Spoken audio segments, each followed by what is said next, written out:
What's going on, everybody? We're back with our tight end rankings video. This is our last rankings video. We've gone through quarterbacks, running backs, receivers, and now we're going through tight ends. We'll probably update this list. We're in late August, closer to the season starting. Speaking of, Dad, how many days now? What, 80? What did you say last time? 82 days? Yeah, we're just a little over 80 days until kickoff, and just seeing some real life football and games that matter and stuff, and so it's coming. Yeah, it is coming.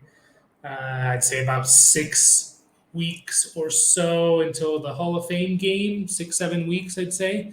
I think early August is that, yeah. Yeah, early August, where it's June 17th as we're recording this. So, but yeah, we're going to get into our top 12 tight end rankings. We did 24 through 13 in our previous video, so kind of gets tough when you're talking about tight ends because there's not too many that make a difference. But a lot of people's strategies, if they can't get Kelce or Andrews or Kittle or Hockenson, they try and go for a couple dart throws on a couple late round guys and see if one of them hits. I've had some success with that in the past with like Austin Hooper when he was with the Falcons and Jonnu Smith with his good year with the Titans. So kind of a good strategy, but we'll kind of run through our 24 to 13. This is for half PPR redraft 2023 NFL season. So 24th was Hayden Hurst, Noah Fant, Trey McBride. Our first rookie was Sam Laporta at 21 overall. Dawson Knox at 20th, Irv Smith Jr., Mike Gesicki. Another rookie, Dalton Kincaid, came in at 17th. Greg Dulcich, Tyler Higbee, Gerald Everett, and Chig Okonkwo was number 13. And Dad, we kind of mentioned it last video. It was basically the guys 16 to 20 through 24 is like they're very, very long shots to really being anything this year in terms of like quality fantasy tight end. But starting at 15 with Higbee, I'd say we kind of start with guys. It's like, okay, I can see these guys being top 12, top 10 tight ends. Yeah, definitely. Those guys, let's say 24 through 16 or something. Somebody's going to do something, and we just don't. It's very hard to really put your finger on it and say this is the guy.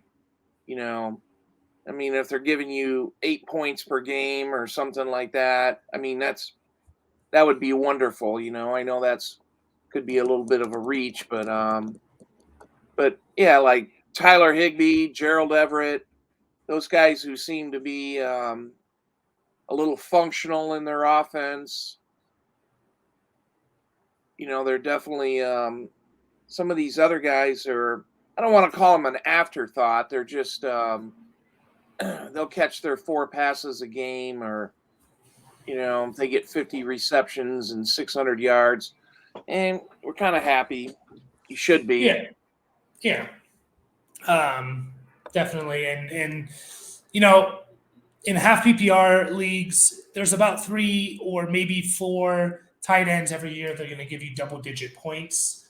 And if you're going to want one of those guys, we kind of know who's going to – well, we don't know specifically who's going to be that, but we know the group it's going to come from. It's probably going to come from these top 7 guys that we're going to talk about. There is a chance maybe one of these other guys can get there, but you really got to spend up basically to get those guys. Last year, it was Travis Kelce, George Kittle, Mark Andrews, and TJ Hockenson. Maybe Hockenson, you could have, got some value with him. But those other 3 guys, you had to spend a top 4, in your 4 rounds, top 4 round pick to get those guys, top 4 or 5 rounds. So really, you're kind of looking for, okay, even like the Dallas Goederts of the world or the Evan Ingrams, who people were really high, had a really good year in most people's minds last year. He averaged 8.3 points a game, half PPR points. So, like, if you can find a Gerald Everett who averaged 7.6, so less than a point per game, more like closer to half a point per game less than Evan Ingram, but you get him, 10 rounds later, like that's kind of a good strategy there. So the first guy we're talking about is Cole Kmet coming in at number 12. I actually had him ranked 15th. I had these three guys that we talked about at the end of the video last week, or the last video, Higbee, Everett, and Okonkwo over Kmet. Dad, you had him at 12, so I'll let you talk about Kmet first here. Yeah, expecting the Bears pass offense to be a little better. So, and this guy he played in all 17 games.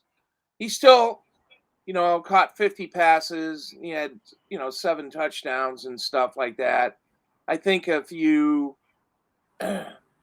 we can increment it up to, somewhere between 60 and 70 passes in the offense. And I know there's other wide receivers there now in Chicago with DJ Moore and Chase Claypool and stuff like that. So, but I got to believe the Bears passing offense, if Justin Fields is going to take the next step as a, true NFL quarterback.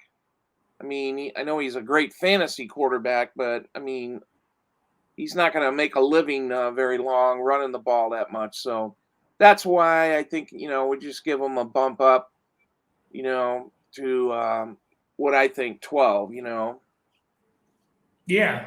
Yeah, I can't disagree there. It's kind of looking at his numbers and a little surprising. I mean, he was tight end 7 last year. Half of that is because if you play every game as a tight end, you're probably going to be, in the top 12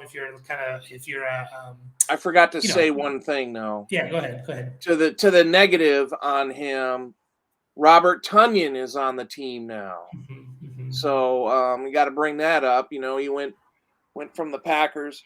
I mean, he's not a huge pass catching tight end. He had one very good year in Green Bay a couple of years back where he caught double-digit touchdowns. But so I mean, is he a threat to Cole Kmet? Yeah, slightly. I don't know. Yeah, no, that's a good point there. But yeah, just looking at Kmet's numbers, like I said, a little surprised that he was better than I thought. He was tight end 7, like I said. Again, if you're playing 17 games, you're probably going to get into that top 12 if you're a number 1 tight end, just by default. If you look at his average, he did average only 7.2 points a game, which is closer to like tight end 15. But you have to take into account the first 2 weeks he put up a goose egg, 2 goose eggs, 0 and 0 points the first 2 weeks. He didn't even get like a target. And you remember the Bears just weren't throwing the ball the first for 6-7 weeks of the season. They just weren't throwing the ball at all. It was like kind of painful to watch, really. Them and the Falcons. I'm just quickly looking. Justin Fields, he really started to throw the ball from like week 6 on, I'd say. And by that, I mean going over 25 pass attempts a game. Before that, he had 17, 11, 17, 22, 21 pass attempts, not even completions. Yeah, that's not cutting it. That's not cutting it at all. But then, from week 6, he still had some low 20 games, but he had a 27, he had a 28, a 25. He was consistently above 20. And you see that reflecting Cole Kmet's numbers. He from week 7 on, he had an 8-point game, a 19.5, 21-point game, a 10-point game. So if you say what you said, the passing offense ticks up. He catches 10 more passes, which is roughly about 100 more yards given his yards per reception. And let's just say 1 more touchdown. Well, now you're looking at about 20 more points, and you're looking at a top 6, top 5 tight end. So I can definitely see that. It's just, still don't know what to expect completely from that offense. It is a little more crowded with DJ Moore. Darnell Mooney should be coming back. Chase Claypool, we've been hearing negative things about him, but he's there. Yeah, definitely.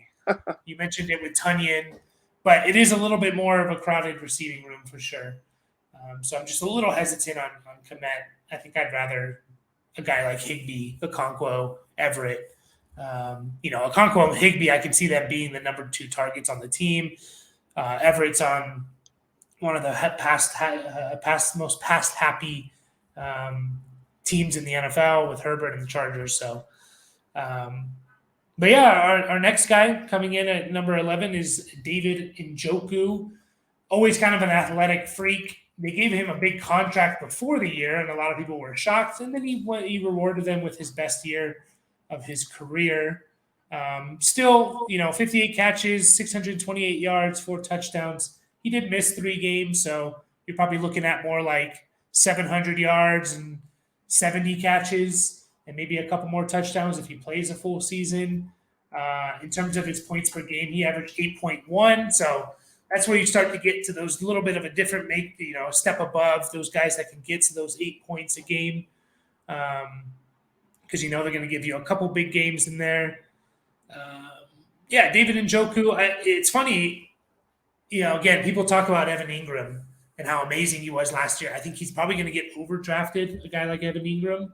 And they essentially, Evan Engram and Njoku average the same amount of points. 8.3 for Engram, 8.1 for Njoku. So Njoku was like just as good as Engram points per game. So I think that's where you got to take those into account. Do you want to draft Evan Engram in the 6th round, or do you want to get Njoku in the 9th round? I want Njoku in the 9th round, right? Dad, what are you expecting from Njoku this year? Kind of a crowded receiving room, but yeah, I think it'd be nice. I mean, to see how he did under Watson, and I don't know if we can split stats out.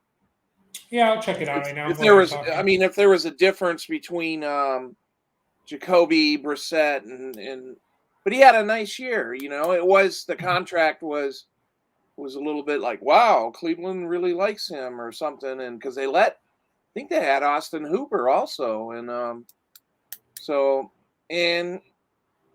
last year they did it. Hooper was on the last year. Hooper was on the Titans. Yeah, it was 2 years ago then, wasn't it? Yeah. But anyway, so Njoku, I expect about the same. I think is there going to be an uptick? I think you laid it out pretty well with the last guy we were talking about. If he gets 10 more passes, and he gets 100 more yards and another touchdown, all of a sudden you bump him up. Those are all reachable goals. And Njoku, how many games did you say he played? 14? 14, yeah, I missed 3. Yeah, so if he played a full 17, I mean, we'd be talking about him. Talk about somebody who's getting overdrafted. That could be him, but I mean, I think he kind of fits right where he's at. Yeah, and again, it's like one of those. I think I'm going to prefer to go for a guy like Njoku over going for like a Goedert. Just because, again, like if you look at their stats, Goedert, yeah, he averaged over a point, almost a point and a half more per game. But you have to get Goedert in like the 5th round, and you can get Njoku in the 9th round. So he's a guy I like to target in that late, 8, 9, 10 range. In terms of with Watson, so his targets per game were basically the same, just under 6 targets a game with Brissett and with Watson. He did have more catches per game, about a catch more per game with Brissett. And I think that just comes down to like Watson just wasn't very good or inaccurate last year, coming back from missing basically 2 years. So I mean, if we're looking at 6 targets a game, that's not terrible. That's not terrible. I mean, 6 targets a game over 17 games is 100 targets. So if you're getting 100 targets from your tight end, that's pretty decent. I just hope, it is a little bit crowded. If DeAndre Hopkins goes there, it's going to be a little tough to buy into Njoku. Although I do believe in the idea that there's kind of what they call a bucket for tight ends, where like no matter what receivers are on this team, the tight ends are always going to get a certain amount of catches and targets, just because. Yeah, I think it's definitely the seems like the quarterback relationship, if you ask me. I mean, that's the way I've always felt it through all my old years. That there's some quarterbacks that trust certain tight ends to be in certain locations when, and stuff like that. So it's like, hey, he's my best buddy, and there's other ones that it's like, yeah, whatever, I'm Yeah. kind of ignoring you, but so Yeah. whether that's true or not, I don't know. That's just my idea. Yep. Yep. And so our next guy coming in, number 10, is Evan Engram. Best year last year for Evan Engram, similar to his rookie year, but a little more catches, a little more yards, a couple less touchdowns. He's back with Jacksonville on another 1-year contract, so he has motivation there. I guess the only worry is Calvin Ridley, and how is that going to affect Evan Engram? Plus, Jacksonville drafted a tight end, but Yeah, it was in down. the second, Yeah, the later round. So. second round. Oh, So, really? I'm sorry. Yeah, it was a little bit of a surprise. It was Bretton Strange out of Penn State, who was kind of considered like a good, solid receiving tight end. It's writing on the wall in terms of all right, this is Ingram's last year probably with the Jaguars. I will say that I went back and looked at tight ends under Doug Peterson, either as an offensive coordinator or a head coach. And basically every year he had like a top 5 tight end, whether it was Kelce, it was Zach Ertz, it was Goddard, Evan Engram last year. So that's a good fact. Yeah, and it was like it was a lot of years, and yeah, I think I think we'll expect similar numbers from Evan Engram, maybe a downtick in receptions and yards, but hopefully he can get an uptick in touchdowns, and then you're looking at still a solid season like he had last year. He was in terms of total points, he was 6th in the NFL, which is good, and he was about 1, 2, 3, 4, 5, 6, 7, and he was 8 in average. So my worry is, are you going to have to maybe overdraft him a little bit? I'd rather, if I have to, again, take Engram in the 6th round or Gerald Everett in the 12th round, like I'm going to just take Gerald Everett because he doesn't make that much of a difference in my opinion. So something you want to say on Evan Engram, Dad? No, just I know he was in New York for a number of years, and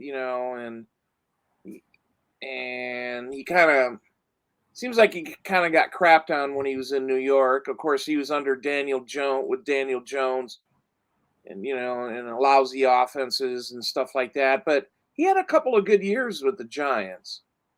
His rookie year, he had 115 targets.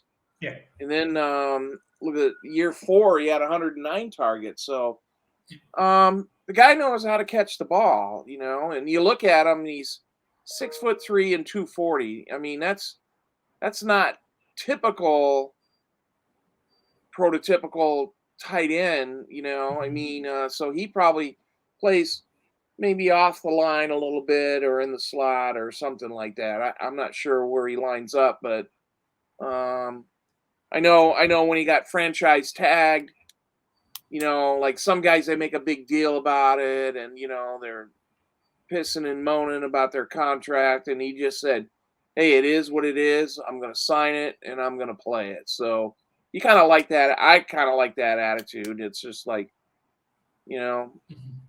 so I could be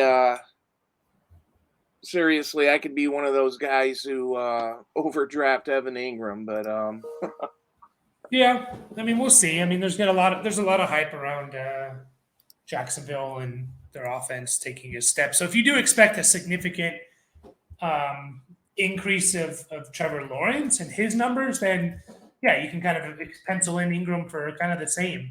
I think I think what we ought to, just in general with Jacksonville, I think their consistency needs to be a little better. So their offense.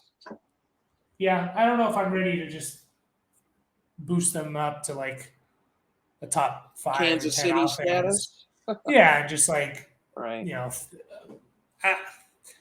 I just think maybe Trevor Lawrence is like a 4,300, 25 to 30 touchdown guy. Well, there's a lot of other So, guys like that too. So yeah.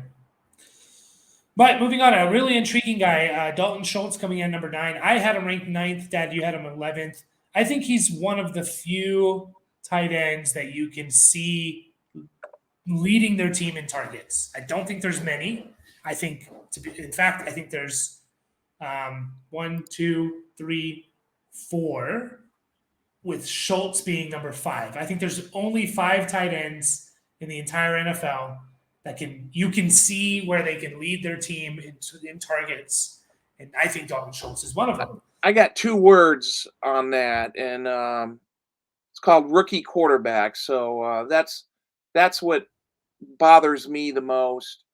Do I think Dalton Schultz is a decent tight end? Yeah, I think he does.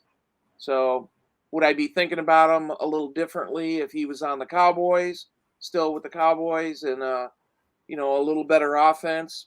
Yeah, I probably would. So me, personally, I'd kind of steer clear of the guy drafting for a fantasy team this year, just because of the rookie quarterback until I see it. I want to see it.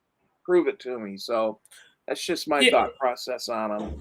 No, I get that. I don't expect the Houston offense to be very good. It's going to be a learning curve for Stroud, but it still doesn't take away from the fact that he could lead his team in targets. And just like we always say, someone has to put up numbers. They have Nico Collins there. Okay. They have John Mechie. We don't know what to expect. They have Tank Dell there. Like, they don't have any established receiver at all, except for Dalton Schultz. Dalton Schultz is probably the only receiving room that's the most accomplished. He's on a deal where he didn't get the money that he wanted, and he's kind of on a prove it deal, I would say. His numbers last year, I think people, because he was one of these guys where, like, I think people overdrafted him a bit, like we talked about with Evan Engram, where they were expecting more. His numbers were very similar to 2020. He just missed a couple games, and if he was basically, if he played a full season, he was going to get you 63 catches, 600 yards, and 5 touchdowns, which is very similar to 2020. Is not as good as his 2021 year, definitely, but I don't know. Again, when it comes down to, like, I can see him and only 4 other guys lead their team in targets. I'm slightly intrigued. He's a guy that you're going to be able to get super late because people are worried about him going to Houston, had a down year last year. Still only 26 years old. He'll be 27 soon. Still only 27 years old. I just think he could put up a solid year this year. And, like, if I can get him in the double-digit rounds, I'm 100% taking that over taking Evan Engram in the 6th round. So, yeah, I think you're right on about the targets and stuff like that. Nico Collins, even though he's going into his 3rd year and he's played a little bit when he hasn't been injured, so he's not a guy who just fell off the truck. I mean, he's got a little experience. I mean, does he? Are we gonna crown him wide receiver 1 in Houston? We don't know. And like you said, John Mechie, he had leukemia last year, I think it was, or non-Hodgkin's lymphoma, and so we don't know much about him. We know what he did in Alabama, but yeah, and there's a couple of running backs in Houston that are not bad, so they could rely on the running game. They got a defensive-minded coach, so head coach. yeah. But, as far as the targets, definitely. He could lead his team with targets. Yeah, and we've seen it before. Like, rookie quarterbacks can hyper target one guy that they feel comfortable with. So maybe that's Dalton Schultz. So, I mean, again, we talked about, he kind of sucked last year. He averaged half a point less than Evan Engram. So, like, wow. It's just, this is the nature of tight ends, and this is why, like, yeah, the they're best all I can close. get. Yeah, Yeah, like, and they're all close unless you get one of those 3 or 4 guys that are going to get into the double digits. They're all really, really close. And the round difference that you'll have to take um, Evan Engram in, if I just quickly look up best ball, those are kind of the only drafts that are going right now. And we'll go from starting in May, just to see where these guys are going. Let's look at the tight end position. Evan Engram is going as tight end 8. And okay, his ADP is almost at 100, right? So if you divide that into a 12-man league, then that's round 8. Dalton Schultz is 132, and that's round 11. So yeah, I mean, 3 rounds later, I can get a guy who even just last year on a down year only averaged half a point less than a guy that had a really good year. So something to think about. Pat Freiermuth coming in at number 8, going into his 3rd year. So I think, should expect. He had a really good rookie year. He had an even better 2nd year, except the touchdowns dropped by 5. He had the same. It's kind of crazy. He had 60 catches his rookie year, but only 8.3 yards per reception. I think that was kind of a Ben Roethlisberger noodle arm type of a situation. He only had 3 more catches last year, but he had over 240 more yards because a little bit more of a younger quarterback downfield. I like Freiermuth. I do like Freiermuth. My only issue with him, again, is that you're going to have to probably take him. All right, actually, you can take him past Evan Engram. You can get him, it looks like, in the 9th round, which isn't, that's solid in my opinion, getting him in the 9th round. Any concerns of Freiermuth, Dad? Any expecting similar numbers, 60 catches, and hopefully you get 6 or 7 touchdowns and not 2? Yeah, I think he fits into the Steelers' offense. He's got a tight end body. He's like 6'5" and almost 250. I kind of like that. I kind of look at some of these tight ends. Are they tight ends really lining up as a tight end, or are they kind of pseudo wide receivers? But yeah, I kind of think maybe Kenny Pickett didn't throw a lot of touchdown passes last year, so I think it's kind of skewed on a few people's stats there in Pittsburgh and things like that. So I think their offense will be a little bit better, be a little more efficient. So Freiermuth seems to be pretty established. A couple more touchdowns, if we get 5 touchdowns and maybe the same amount of catches, then all those numbers change, like you pointed out. Yep. And Pickett was not great last year. That's just the reality of it. He was a little better, I guess, to end the year. I mean, he had last 3 games, he had a touchdown every game. I don't know what to expect from Pickett, but I have to imagine it's going to be better than last year. I personally don't think he's a great quarterback, but I can't imagine that he's going to, throw less than 2,500 yards like he did last year, 7 touchdowns. So uptick there. I do have a slight concern that, the Steelers were really bad in the red zone last year, which is part of the reason for Pickett's low numbers. And you just think about Deontay Johnson, George Pickens, and now Freiermuth. Maybe they're not big touchdown guys. And they drafted a guy out of Georgia and Darnell Washington. And he could be a red zone guy. And I was thinking about this a couple of days ago. I just saw a sleeper update today, which should, someone saying Steelers beat reporter. Of course, they're in shorts and T-shirts, but this guy should be a red zone monster, right? That was one of the things they said about him. And maybe that's a big reason why they brought him in, was to help their red zone woes. And so I'm just slightly worried that we see the similar touchdown numbers. I still think we'll get 60 catches, 700, 650, 700 yards. But we need that in order for him to be a difference maker. We need him to get 7 touchdowns, right? If he gets that 7 touchdowns, now we're looking at a guy that's a difference maker at the tight end position, averaging 8.5 plus points per game in half PPR. Without those touchdowns, though, he's just another guy. He's going to average similar numbers to what Gerald Everett did last year, 7.8, 7.5. With regards to Darnell Washington, I was listening to XM radio this morning, the NFL on the NFL channel, and they were talking about the Dalton Kincaid and how he's going to fit in with the Bills, and they really miss Cole Beasley and all this other stuff.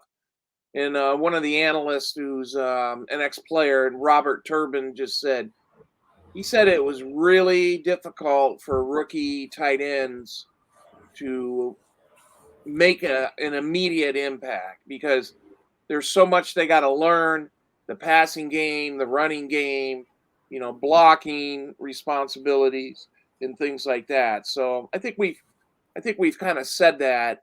Yeah. We got a couple of tight ends that we got ranked in our top 24 that are rookies, and so it's a little bit of a gamble. So it is, but for Washington, he's a monster of a player. He's basically an offensive tackle playing. Yeah, tight he's end really position. big. And so, you can say go into the red zone and catch this ball.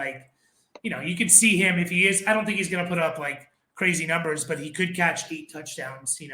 And not that Darnell Washington's going to be fantasy relevant this year, but that's going to take away from Freiermuth is my only worry. So we'll see. I mean, again, if you're telling me I can get him late 9th round, which is what his ADP is right now, I'm okay with that.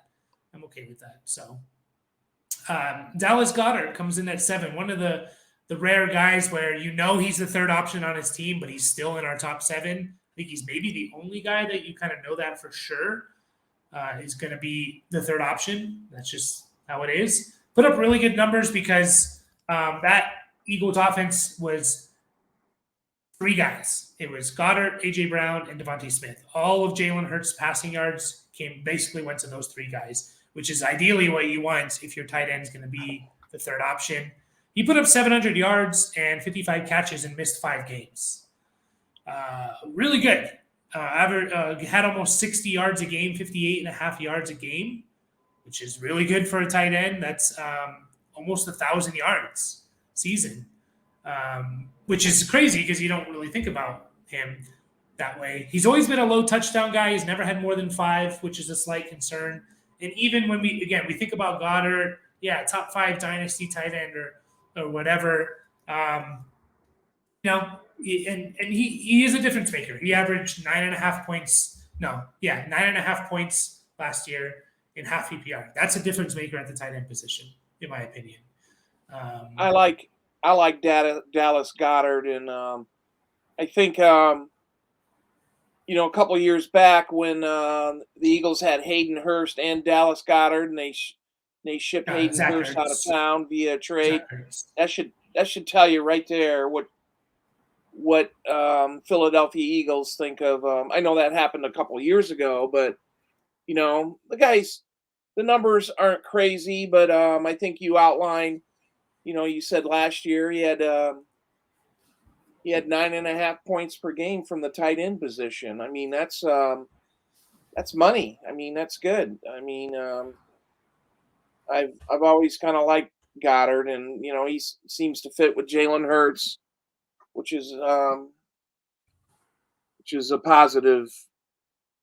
Yeah, it was Zach Ertz, by the way, not Hayden Hurst that they got rid of. Oh, okay. But didn't they have Hayden Hurst was on Baltimore. Yeah. Yeah. It was Zach Ertz and Goedert, and they got rid of. You're right. Yeah, I messed that one up. Sorry. Thanks for No, No, it's fine. I mean, Goddard had the 7th most receiving yards last year for tight ends, and he missed 5 games. So that just tells you, again, he was on pace for 994 yards, which is really, really, that would have been second most in the NFL ahead of Hockenson. So, yeah, I mean, again, the only concern you have with Goddard is like, do you want to spend? Let's see where he's going. Do you want to spend a mid 5th round or a mid 6th round pick on him? That's where you gotta start weighing it out. It's like, okay, well, you're gonna have to. You know what happens in fantasy drafts is somebody starts taking a tight end in the 5th, 6th round, and there seems to be other people like, oh shit, I need to take a tight end. There seems to be a little run on tight ends, and I think that's where the overdraft happens. Yeah, I mean, just looking at it, it's like, do you want Goddard or do you want Terry McLaurin, DJ Moore, or Jerry Jeudy? Those guys are all going basically at the same position as him. McLaurin, yeah. For running backs, do you want Goddard? Well, there's no running backs being taken around him, actually. But yeah, it's like, do you want McLaurin or DJ Moore, or do you want Goddard? It seems like there's more upside with the other two guys, and Jerry Jeudy as well. Like, there's more upside with those guys. That's where it gets difficult for me. It's like, okay, I think Goddard will give me 9.5, maybe a double-digit fantasy season, especially if one of those receivers gets hurt. But DJ Moore and Terry McLaurin could give you 12, 13 points a game. So it's tough. It really is. That's where I struggle with tight ends. It's like, if it's not Kelce or Andrews, it's like, do I want to take Goddard? Like, do I want to take Goddard? Do I want to take Freiermuth? Obviously, Freiermuth you can get 3 rounds later than Goddard, but yeah, it's tough. Kyle Pitts is number 6. Dad, I think you were lower on him. I had him as my number 4 guy. Dad, you had him as number 7. I'll just say this. Kyle Pitts is one of 3 guys that I think could be tight end 1. And that's why I'm going to take him over Goddard. I'm going to take him over other guys on this list that we're going to mention soon. You're probably going to get him at a discount. He's going about 10 picks after Goddard. And to me, I'm all over that. If I can choose between Goddard in the mid 6th round or mid 5th round, mid 6th round, or Kyle Pitts in the mid 7th round, I'm taking Pitts because he can be tight end 1, and I don't think Goddard can be without injuries to anyone. When you say tight end 1, you're not talking about fantasy tight end 1, are you? Fantasy tight end 1, I think. Wow, over Kelce? I think he could be, yes. Wow. Yes. I don't think it's likely. I still think it's Kelce. But what I'm saying is Pitts has that talent to where, one, he could be the number 1 option. We talked about how many guys can be the number 1 option on their team. Well, right now it's Dalton Schultz, it's Kyle Pitts, obviously Kelce, Andrews, and then I think Darren Waller, who we're going to talk about next, could be the number 1 targeted on the receiver. So he has that going for him. He's super talented. He was a top 5 NFL draft pick, which doesn't necessarily mean he's going to pan out. But I don't think it's likely. I still think it's going to be Kelce, but I think Pitts could be one of 3 guys. Pitts, Kelce, Andrews. They could be the number 1. I kind of think he's almost been a fantasy bust in a way. So, but we know the talent's there and all this stuff. But again, just look at the quarterback situation. Desmond Ridder. Yeah. Well,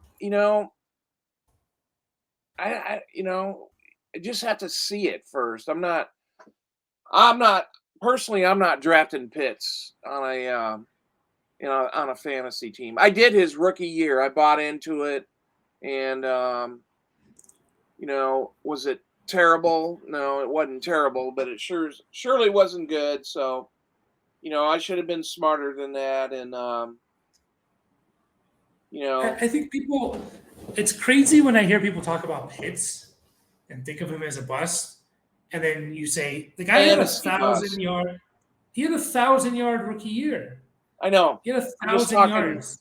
fantasy bust. But even No. fantasy, was he a bust in fantasy? Like, Yeah, he had he one was- touchdown. That's what did it. If it was 4 touchdowns in those numbers, yeah, and I he know was it's still not tight his end 7. fault and all that other junk, So I'm steering clear of this dude. That's my opinion. I mean, he was still tight end 7 that last year. Like, he had 1,000 yards. He had like the best rookie tight end season ever, or besides Mike Ditka. Yeah, he's not even really a tight end, so I mean. Well, I mean, that doesn't matter for us. I mean, right, it doesn't. I'm just saying, like, it's crazy to me, and I understand the offense and are they going to throw? And last year it was really, really bad. 350 yards on 10 in 10 games. But let's face it, it's going to be a run-heavy offense, so you know that. Bijan, the other guy, Tyler Algier, Cordero Patterson. It's going to be a run-heavy offense. So I understand, but I still think Kyle Pitts can be a 1,000-yard receiver and tight end. He could be the best receiving threat on that team over Drake London. I'm worried about Ritter. I'm not going to lie, but it's just like, again, it's going to come down to, I don't expect him to be as bad as last year where he was averaging 30 yards a game, 35 yards a game. I don't expect that. The guy was targeted. He had a crazy high ADOT, average depth of target, almost 14 yards, which is insane for a tight end, which just shows his ability if he can be a downfield threat at the tight end position. So many passes were just over his head, essentially, which is, quite unfortunate. He had a 47.5% catch percentage. That's really bad. If you're under 60, it's really bad. So to be under 50 is horrendous. And that's not because of him. He had only, a 5% drop percentage.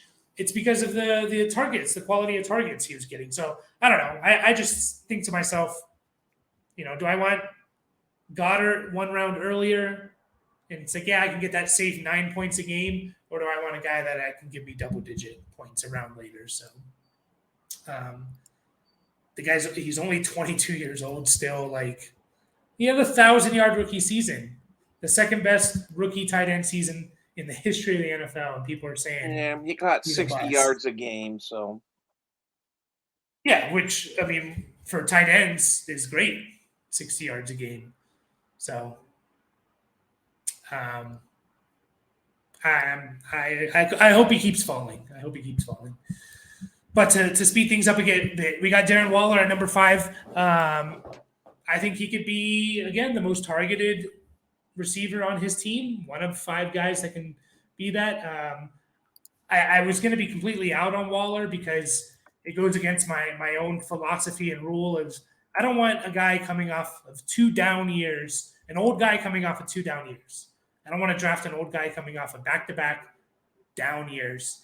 But then he goes to the Giants. He could be the number 1 target. Dad, what are you expecting from Waller?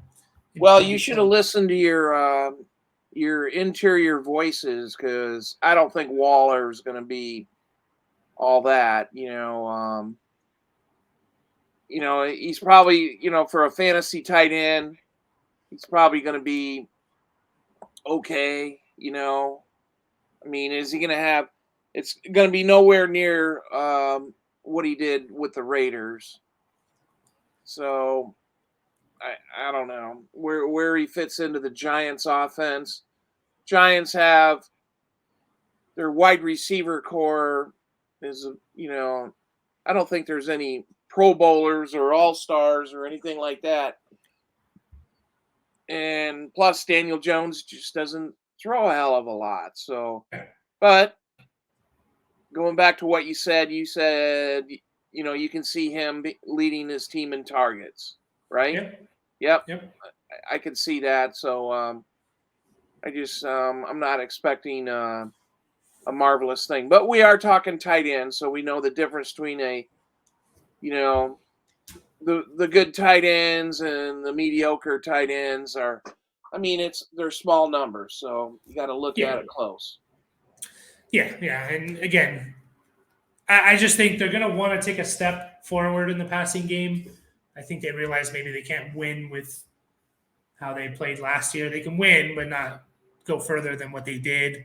And so I think Waller's part of that formula. So I like Waller if I can get him. Again, if I'm looking at like Goedert or Waller, where Goedert I have to take right now 12 picks, basically a whole round before, probably going to lean Waller just because I can see the potential for him, being the main guy.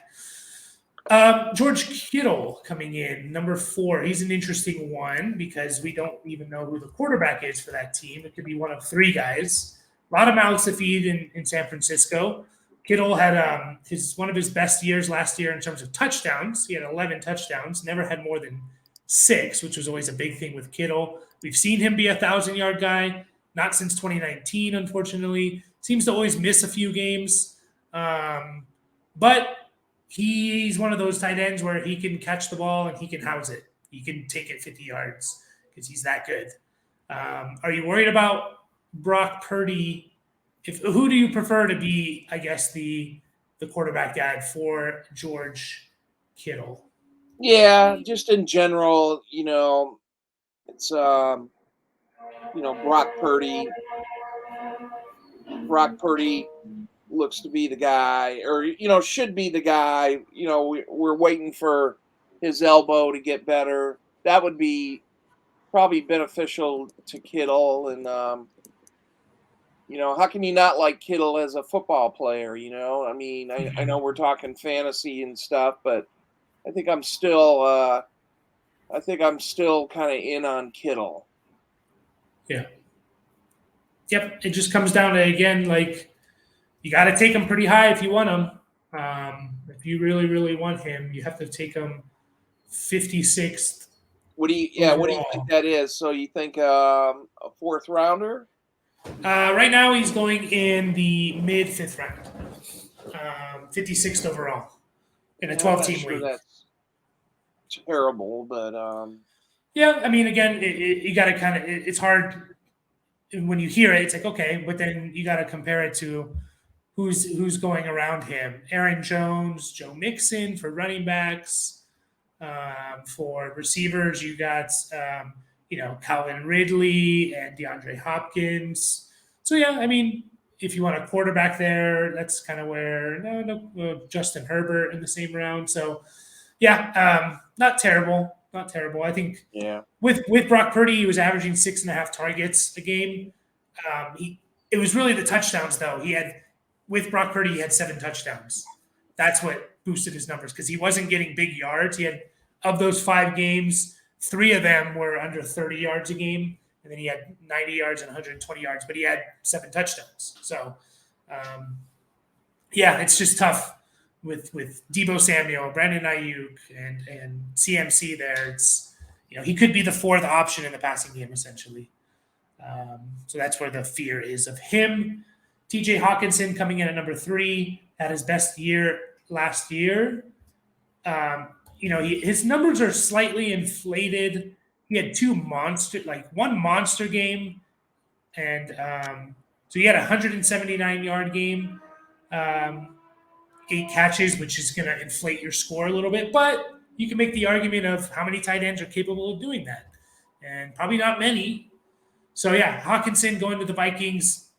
He's no longer. He still could be the number 2 guy there. They did draft Jordan Addison, which is a little bit of a worry. But are you still, do you want Hockenson? Do you consider him the number 3 tight end, Dad? Yeah, I almost consider him the number 2 tight end now because his numbers with the Vikings looked a lot better. I mean, they weren't terrible with the Lions. I think he looked like he fit.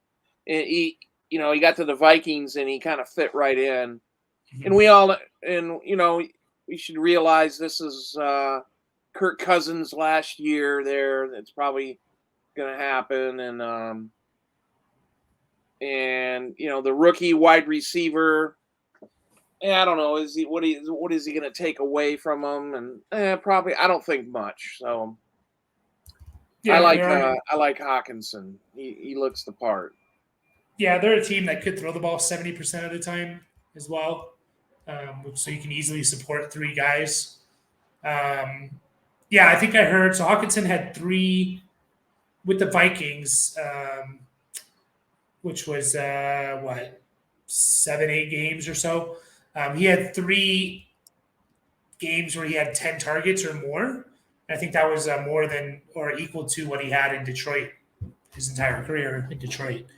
Um, so yeah, on a better team. Now the question is that do you want Hawkinson in the mid 4th round or do you want Kittle in the mid 5th round? Because that's basically where they're Oh going. my word, you know. Yeah, I don't know, man. I think the volume for Hockenson is more when I'm talking, receptions and stuff like that. So Okay, let me put it this way, because these are the guys going around him.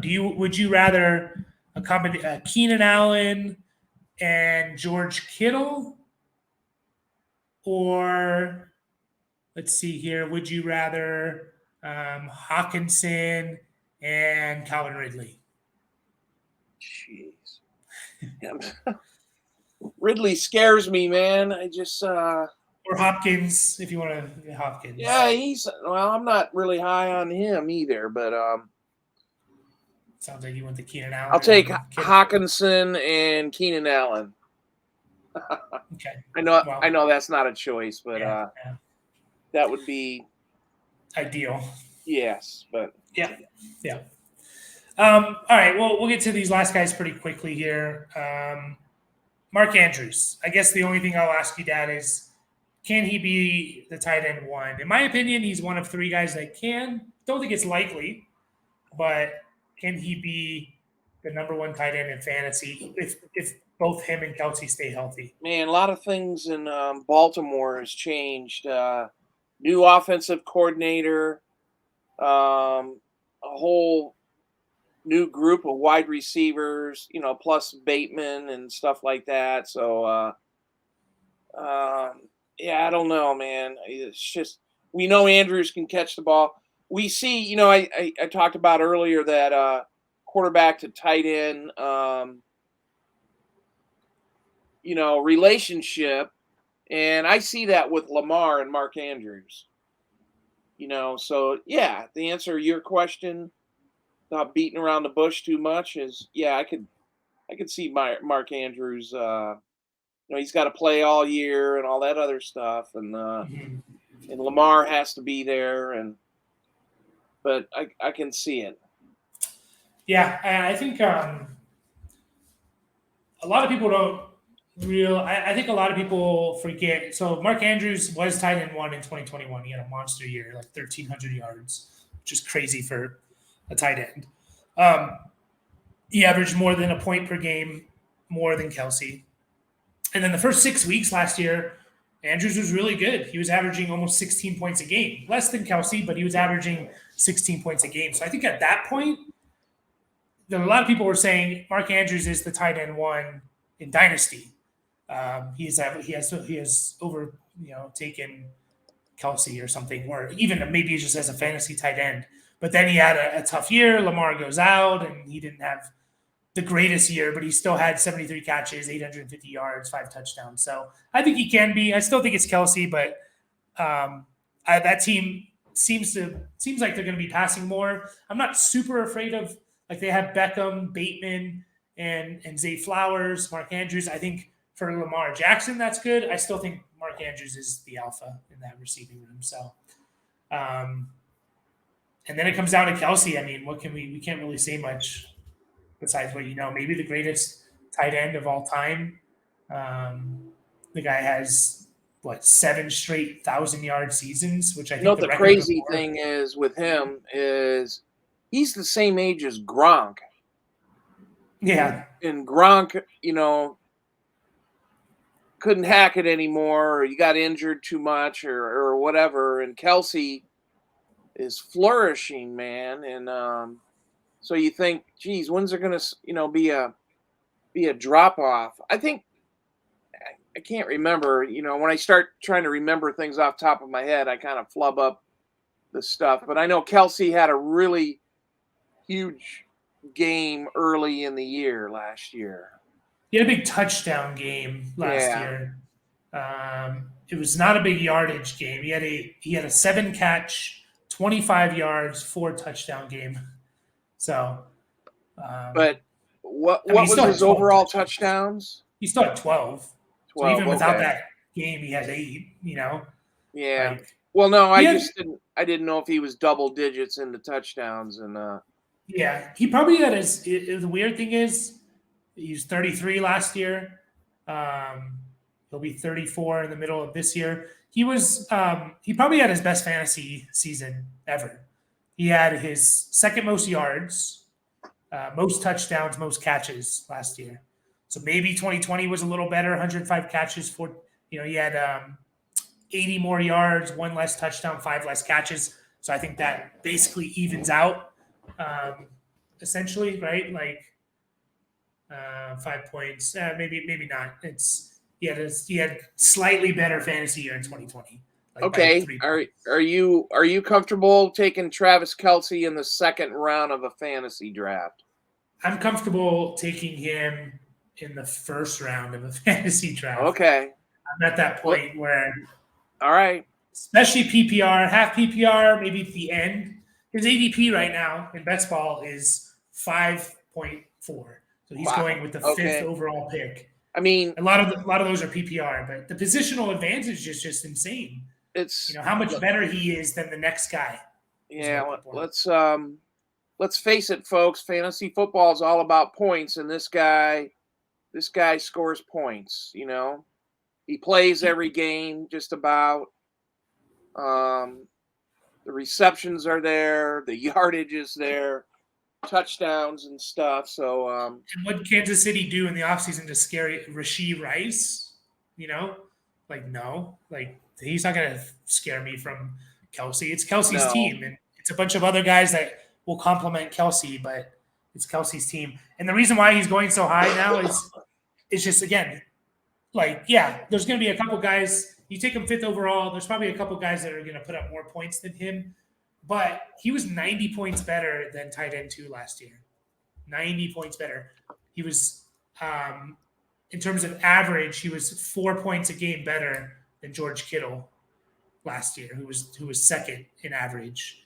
4 points a game is huge. How many of your fantasy games are determined by 4 points or less? I would say there's at least 3 or 4 every year that are determined by 4 or less, and that's a quarter of your fantasy season. So when you start doing it in the math like that, yeah, I think I'm fine with taking him in the first round. Half PPR maybe at the end of the first, but PPR I'm fine with him being a top 5-6 guy. So totally fine with it. But yeah, nothing else we can say about Kelce and these tight ends. We're going to finish up there. We're going to try and pump out some videos, see if we can get, my brother or the other kid on here if he ever wants to record, and we'll start ramping up.